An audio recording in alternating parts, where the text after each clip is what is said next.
নমস্কার বন্ধুরা, welcome to Soma Simple Kitchen. সোমার রান্নাঘরে আমাদের আজকের রেসিপি হচ্ছে বাটার চিকেন। রেস্টুরেন্টে গিয়ে এত পয়সা খরচ না করে বাড়িতেই যদি এত সাধারণভাবে বানানো যায় বাটার চিকেন, তাহলে তো বাড়িতেই খাওয়া যেতে পারে।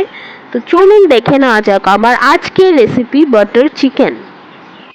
এখানে আমি চিকেনের পিসগুলোকে সুন্দর করে ধুয়ে পরিষ্কার করে নিয়েছি। তারপর এখানে সামান্য পরিমাণ নুন দিয়ে লেবুর রস দিয়ে দিব। নুন আর লেবুর রস দিয়ে কিছুক্ষণ যদি মেখে রাখা যায় তাহলে খুব সুন্দর ম্যারিনেট হয়। তারপর নুন আর লেবু রস দিয়ে সামান্য পরিমাণ আদা রসুন আমি থেতো করে রেখেছিলাম সেগুলো দিয়ে দিব।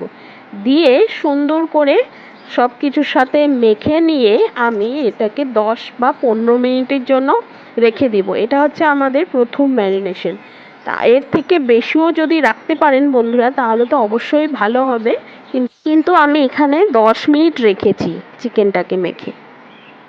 আমরা বাইরে খাই ঠিকই রেস্টুরেন্টে বা রাস্তায় স্ট্রিট ফুডগুলো, কিন্তু বাইরের খাবার তো আর হেলদি থাকে না। তাই বাড়িতেই যদি সুন্দরভাবে রান্না করে খাওয়া যায় খাবারটা টেস্টিও হয় আর হেলদিও হয়। 10 মিনিট বাদে আমি ঢাকনাটা খুলে এখানে আমারই ঘরে পাতা দই 3 চামচ মতো দিয়ে তারপর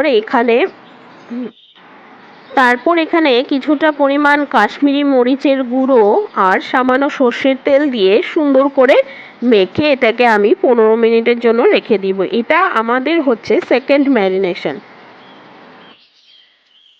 মাখানোটা যত সুন্দর হবে, ভালোভাবে মাখানো হবে, সব কিছু মশলা টশলাও মিশে যাবে, তার স্বাদটাও ভালো হয় তাহলে। এই দেখুন বন্ধুরা, আমি খুব সুন্দরভাবে চিকেনের সাথে সব মশলাগুলোকে ভালোভাবে মেখে নিচ্ছি। মশলাটা মাখানো হয়ে গেছে, তারপর আমি চুলোতে একটা ফ্রাই প্যান বসিয়ে দিয়েছি।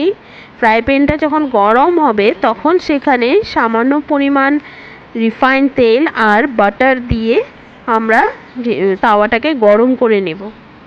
বাটারটা এখানে বেশি পরিমাণ দিলেই ভালো, যেহেতু বাটার চিকেন তাই বাটারের পরিমাণটা একটু বেশি দিলেই ভালো। ওরদিকে তেল আর বাটারটাও গরম হয়ে গেছে।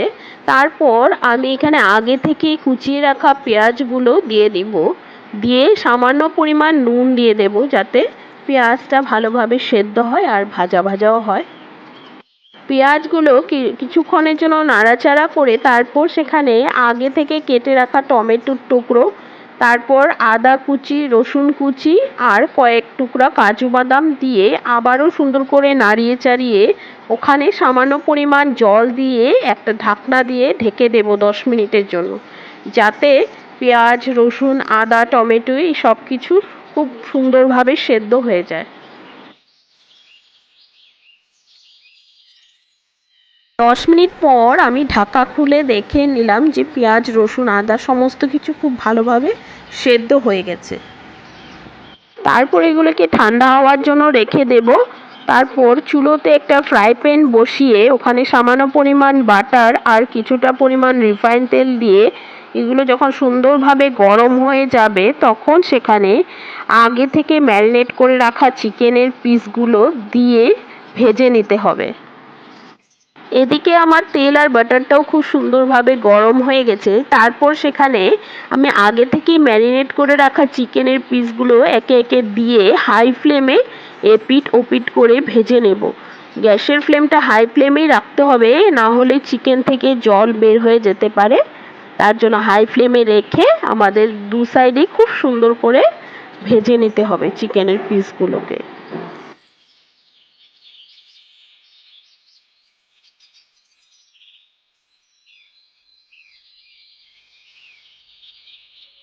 চিকেনগুলো ভাজা হতে হতে অপরদিকে আমি একটা ছোট মিক্সিং জারে সে আগে থেকে ভেজে রাখা পেঁয়াজ, রসুন, টমেটো এগুলোকে সুন্দর করে একটা মিহি পেস্ট বানিয়ে নেব। তারপর চিকেনের পিসগুলো আমার ভাজা হয়ে গেছে, সেই একই প্যানে কিছুটা পরিমাণ তেল ছিল, আমি ওখানে আগে থেকে পেস্ট করে রাখা টমেটো, পেঁয়াজ, আদা, রসুন আর কাজু বাদামের পেস্টটা দিয়ে সুন্দর করে নাড়িয়ে নেব।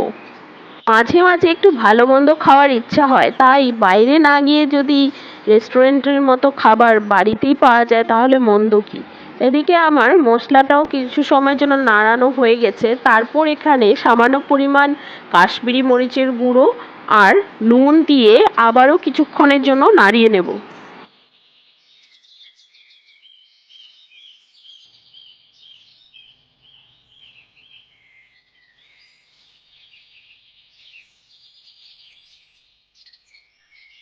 মশলাটা আমাদের ক্রমাগত নাড়াতে হবে, কারণ যাতে নিচে লেগে না যায়। তারপর আমি মিক্সিং জারটাতে কিছুটা পরিমাণ জল দিয়ে জারটা ধুয়ে সেখানে মানে পেস্টের মধ্যে দিয়ে দিলাম। তারপর আবারও নাড়িয়ে নেব খুব সুন্দরভাবে।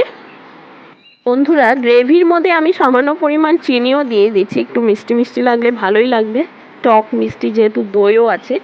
তারপর সেখানে আগে থেকে ভেজে রাখা চিকেনের পিসগুলো দিয়ে গ্রেভির সাথে মশলার সাথে আবারও সুন্দর করে নাড়িয়ে নেব। রেসিপিটি খুবই সহজ, আপনারা ভিডিওটি স্কিপ না করে দেখে নেবেন সুন্দরভাবে, তাহলে যে কেউ বানাতে পারবেন বাটার চিকেন। ওর গ্রেভিটা যখন একটু ফুটতে শুরু করবে তখন আমি এখানে শাহি গরম মশলার গুঁড়ো দিয়ে গ্রেভিটাকে সুন্দর করে নাড়িয়ে নেব। মশলাটা দিয়ে দেব সামান্য পরিমাণ আমুলের ফ্রেশ ক্রিম দিয়ে আবারও সুন্দরভাবে নাড়াতে হবে।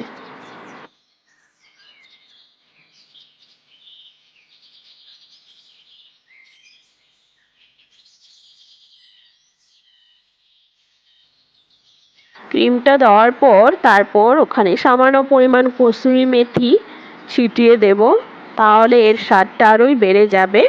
তো কসুরি মেথি দিয়ে চিকেনের পিসগুলোকে মশলার সাথে সুন্দরভাবে নাড়িয়ে নিলেই তৈরি আমাদের আজকের রেসিপি, রেস্টুরেন্ট স্টাইলের বাটার চিকেন বা চিকেন বাটার মশলা।